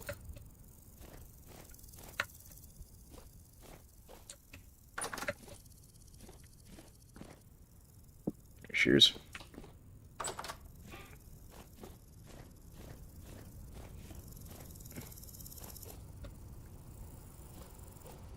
Alright, let's see here. What's going to be our best approach here?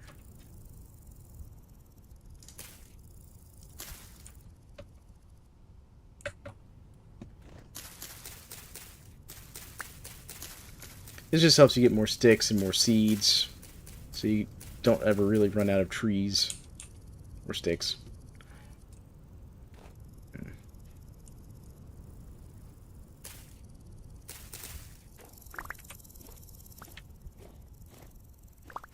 Oh, even got some more seeds there. Beautiful. Alright. Gotta put a block there, knock this one out. It's only have 5 blocks. I'm kind of having to be tactical in how I'm using them here.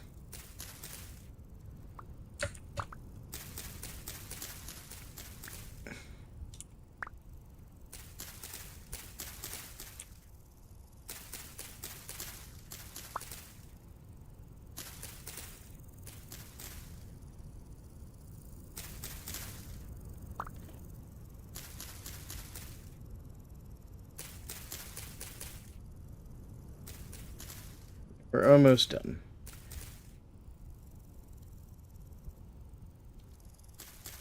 There we go. Alright, I think that's where we're going to stop as far as shearing the tree. It's more than enough.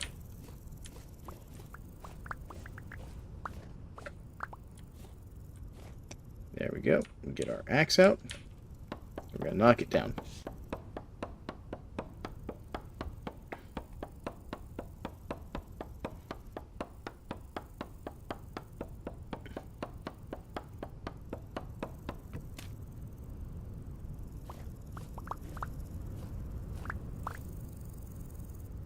Okay. That was something I didn't consider. I need to go offload some stuff real quick.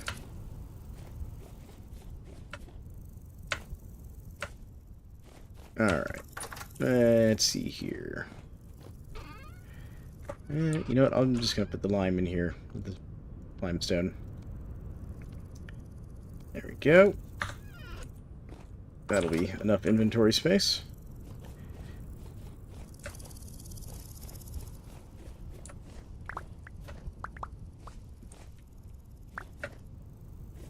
Because I was using these maple logs to make those corded support logs. Like what we had. Alright. Those are my happy little bees. I'm going to have to expand my bee farm in the near future. So we're going to make these corded logs here. Knock down this block. And now, if we take these, we put them in here. To make these corded logs, we just need an axe and that formation there. So we have enough to make 6 more.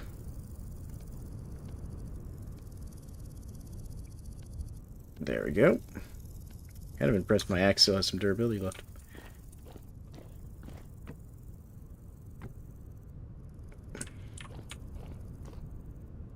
There we go. So we got 3 left.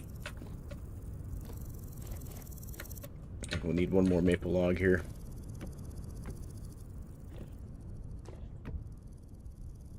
Yep, so let's go find 1 more maple tree real quick. We're also going to need 1 more axe, I think. Instead of spending the time to make a copper axe, I'm just going to make a flint axe real quick.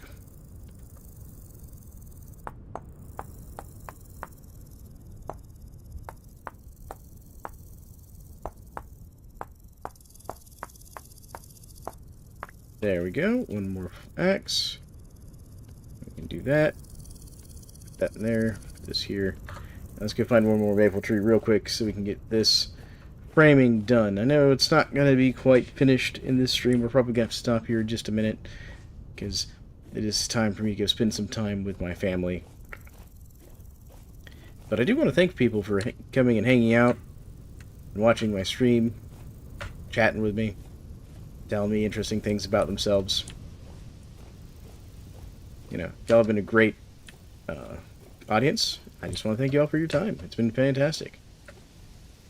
We'll call it closed once I get this last maple tree I need here.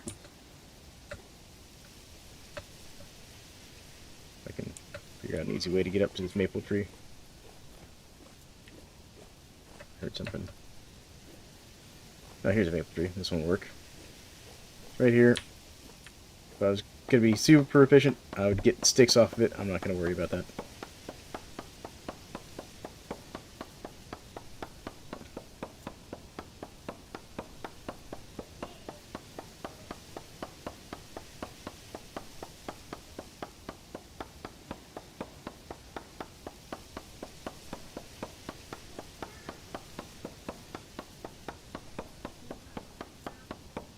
There we go.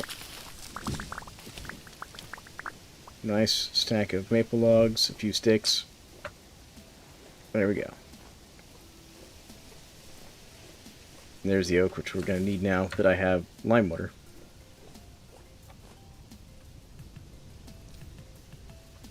Get these blueberries, use them to top off my food bar real quick.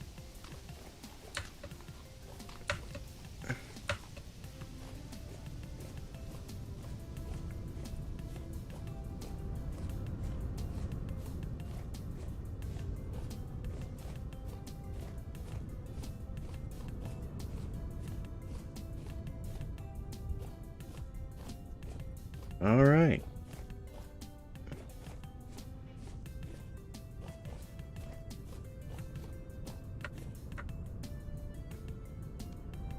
One more row of these should get us done, I think. There we go. All right.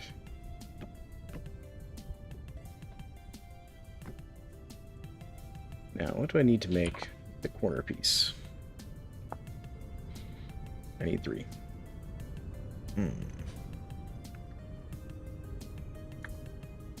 So close.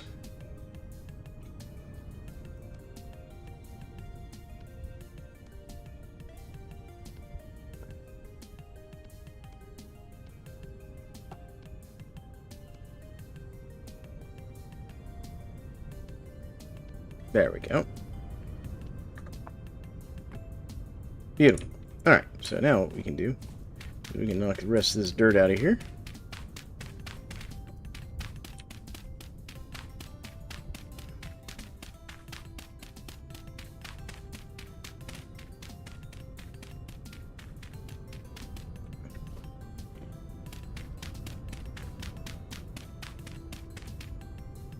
And what I'll do is I'll throw this in the forge there, because I'm not going to need that.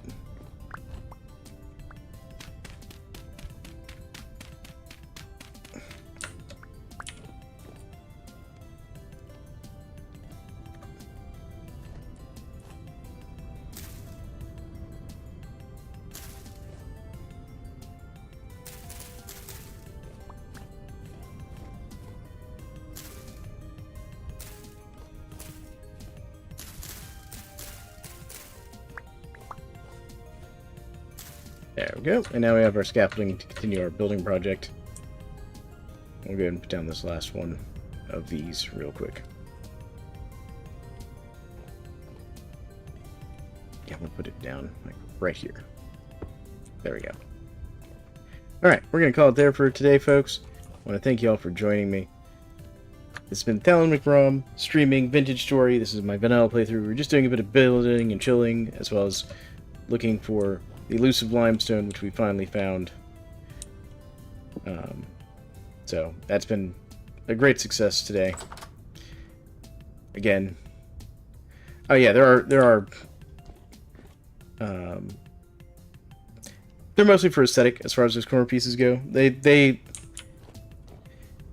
doesn't have structural integrity in that sense, but it's mostly for aesthetic. I just want it to look nice. It's just an aesthetic thing. But anyways, thank you all for joining me. I'm going to call it there today. And it's been great having you all. Again, if you like this content, like and subscribe. I'm going to be posting more content. I don't just do Vintage Story. I do some other stuff. You know, I kind of do a smattering of other games between Vintage Story and some games also that I'm doing series of. So, again, thank you all. Have a great one.